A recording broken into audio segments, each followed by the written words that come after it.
Assalamualaikum warahmatullahi wabarakatuh. Selamat pagi semuanya. Perkenalkan, saya Rosti Kurniati, NPM C0C01941. Saya berasal dari Prodi D3 Akuntansi Fakultas Ekonomi dan Bisnis Universitas Bengkulu. Baiklah teman-teman semuanya, di sini saya akan menjelaskan salah satu materi tentang mata kuliah Akuntansi Keuangan Lanjutan 1. Materi tersebut adalah bab 1 yang dimana membahas tentang kombinasi bisnis.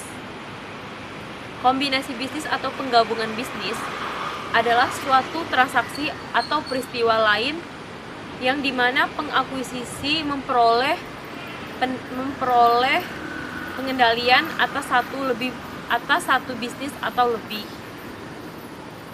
Bentuk kombinasi bisnis itu banyak, namun secara entitas hanya ada 3, yaitu merger, konsolidasi, dan akuisisi.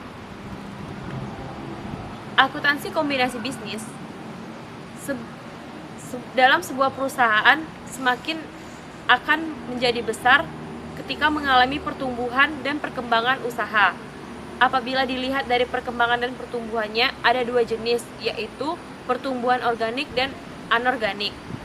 Sebuah perusahaan dikatakan mengalami pertumbuhan organik ketika pertumbuhan perusahaan terjadi secara alami akibat peningkatan skala usaha dan pendirian usaha baru. Sedangkan yang dimaksud dengan pertumbuhan anorganik adalah pertumbuhan perusahaan akibat adanya akuisisi dan pembelian perusahaan yang sudah berjalan sebelumnya pada dasarnya. Pertumbuhan organik membutuhkan waktu yang lebih lama daripada pertumbuhan anorganik.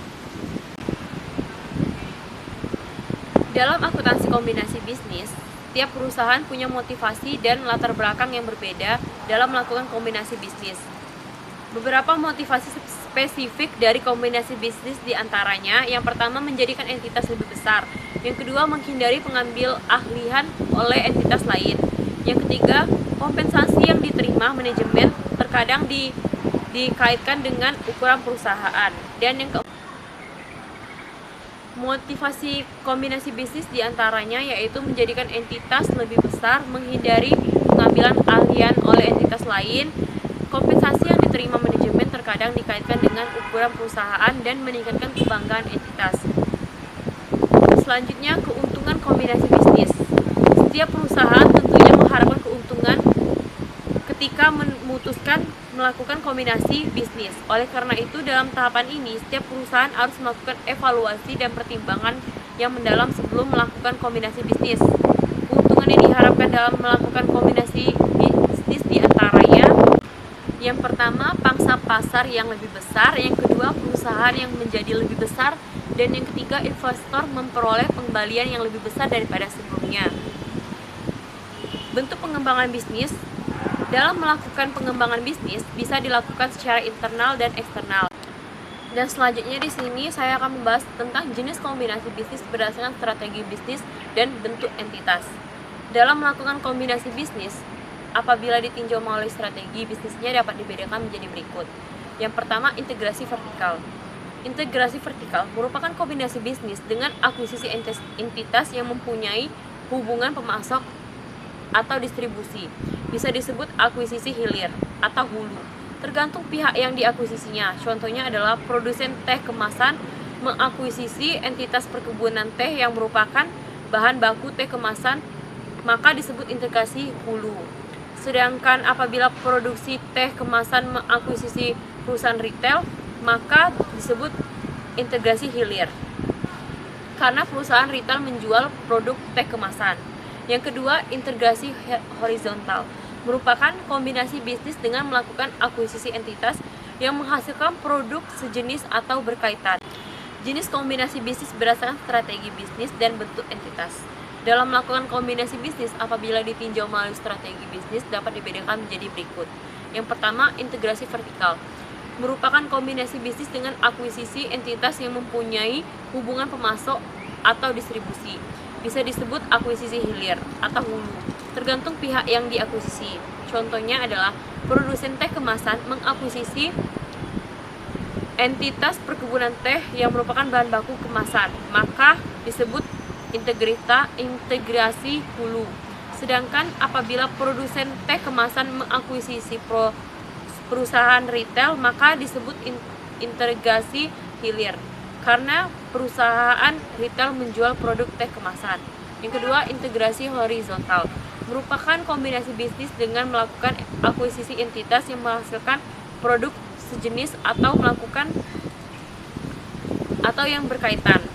Contohnya adalah produsen teh kemasan mengakuisisi entitas perusahaan teh bubuk yang bahan bakunya sama-sama teh. Yang ketiga, konglomerasi merupakan kombinasi bisnis yang dengan melakukan akuisisi entitas yang sama sekali tidak memiliki hubungan dengan entitas yang bersangkutan. Misalnya, entitas produsen teh kemasan mengakuisisi perusahaan otomotif. Nah, selanjutnya dalam bentuk entitas. Kombinasi bisnis dalam bentuk entitas. Yang pertama adalah merger. Merupakan kombinasi bisnis yang menggabungkan dua atau lebih entitas, di mana entitas yang diakuisisi dibubarkan serta aset dan liabilitasnya diambil ahli pihak pengakuisisi. Contohnya, PTA membeli saham pada PTB, namun PTB itu harus dibubarkan dan semua aset dan sahamnya menjadi milik PTA. Yang kedua, konsolidasi merupakan kombinasi bisnis dengan membentuk suatu entitas baru dari gabungan dua atau lebih entitas sebelumnya, di mana dua atau lebih entitas sebelumnya dibubarkan dan diganti menjadi entitas yang baru. Sebagai contoh, PTA dan PTB bergabung, maka PTA dan PTB dibubarkan membentuk PTC. Semua aset-aset dan liabilitasnya bergabung menjadi dalam perusahaan PTC. Yang ketiga, akuisisi merupakan kombinasi dengan membeli kepemilikan entitas yang diakuisisi, tetapi keduanya masih sama-sama berdiri. Perbedaannya adalah entitas yang diakuisisi dikendalikan penuh oleh entitas yang mengakuisisi.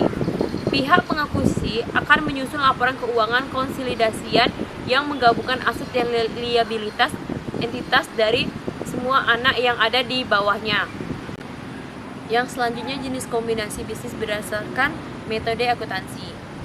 Berdasarkan metode akuntansi ada dua, yaitu yang pertama metode penyatuan kepentingan, yang merupakan penyatuan kepentingan masing-masing pihak untuk kepentingan bisnisnya, dan tidak diperlukan adanya penilaian ulang atas aset dan liabilitas bagi entitas yang bergabung.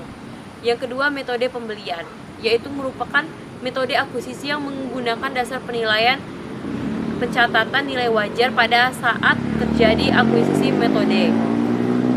Ini nantinya akan menimbulkan adanya goodwill. Selanjutnya, saya akan membahas tentang goodwill.